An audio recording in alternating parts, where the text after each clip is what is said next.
పిన్ని ఏం కూర ఈరోజు? ఉల్లిగడ్డల కూర. తింటావా? తింటా. తిన్నావు నువ్వు ఉల్లిగడ్డల కూర. కౌతులేం తింటావు నువ్వు ఈ మధ్య?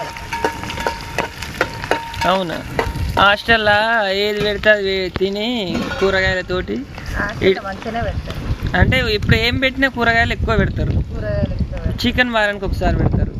అదే మన ఇంటి దగ్గర అయితే రోజు తింటారు. అవునా? రోజు తింటారా అందరూ?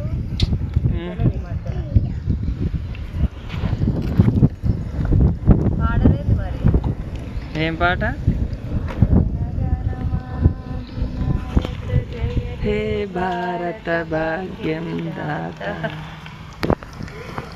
ఇంకా పాడరు. ABCDEFG అని వాడాలా లేకపోతే గుడ్ మార్నింగ్.